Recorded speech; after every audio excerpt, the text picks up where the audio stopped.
भक्तांनो, तुमच्या आयुष्यात कधी असा कठीण प्रसंग आला आहे का, जेव्हा चहूबाजूने संकटांनी तुम्हाला घेरलं होतं, डोळ्यातून अश्रू वाहत होते, जवळच्या आणि रक्ताच्या माणसांनीही गरिबी किंवा कठीण काळ पाहून पाठ फिरवली होती, आणि नेमक्या अशा वेळी जेव्हा तुम्हाला वाटत होतं की आता सगळं संपलं, अचानक कुठून तरी अशी अद्भुत मदत मिळाली की तुम्ही त्या संकटाच्या दरीतून सुखरूप बाहेर पडलात.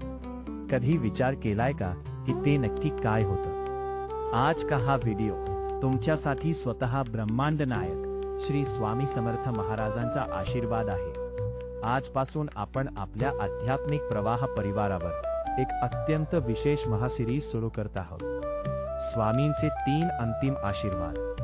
आज त्या पहिल्या भागात आपण त्या पहिल्या महाआशीर्वादाबद्दल आणि कठीण काळात तुमच्या पाठीवर पडणाऱ्या त्या अदृश्य हातामागील गुपिताबद्दल जाणून घेणार आहोत, जो ऐकल्यावर तुमच्या डोळ्यात आनंदाश्रू आल्याशिवाय राहणार नाहीत.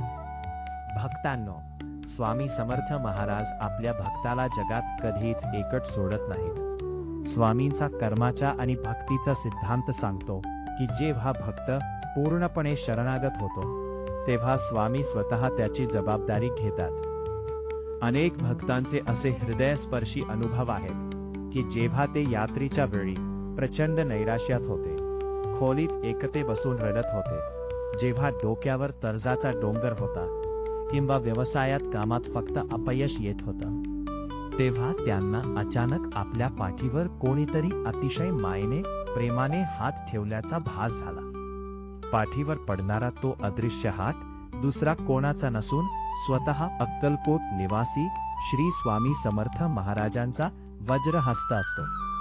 स्वामी आपल्या भक्ताचे डोळे पाणावलेले कधीच पाहू शकत नाहीत. जेव्हा जगातातील सगळे रस्ते, सगळे दरवाजे बंद होतात, तेव्हा स्वामी स्वतःचा हात पुढे करतात आणि तुमच्या पाठीशी खंबीरपणे उभे राहतात.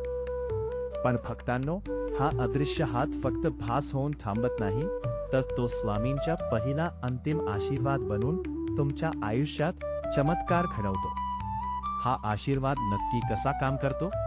जेव्हा तुम्ही खचून जाता तेव्हा अचानक तुमच्या मनात एक नवी सकारात्मक ऊर्जा निर्माण होते. आत्महत्येसारखे किंवा हार मानण्यासारखे वाईट विचार तुमच्या मनातून कायमचे नष्ट होतात. अचानक एखादा अनोळखी माणूस तुमच्या मदतीला धावून येतो किंवा रखडलेले काम अचानक मार्गी लागते. हा चमत्कार स्वामी त्या अदृश्य हाताच्या माध्यमातून घडवून आणतात. हा आशीर्वाद मिळवण्यासाठी तुम्हाला कोणत्याही मोठ्या पूजेची किंवा महागड्या साहित्याची गरज नसते. जेव्हा तुम्ही देवाघरासमोर बसून फक्त डोळ्यात पाणी आणून स्वामींना हाक मारता, तेव्हा स्वामींना तुमच्याकडे यावेच लागते, कारण स्वामी केवळ आणि केवळ तुमच्या भावाचे उपाशी आहेत. स्वामी आज या व्हिडिओच्या माध्यमातून थेट तुम्हाला सांगत आहेत, बाळा, लोकांना तुझी किंमत कळली नाही म्हणून तू का रडतोस? ज्यांनी तुला संकटात आणि गरिबीत एकटे सोडले, त्यांच्यासाठी स्वतःच मन का दुखावून घेतोस? अरे, जर त्यांनी कठीण काळात तुझा हात सोडला नसता तर तू माझा हात कसा धरला असतास?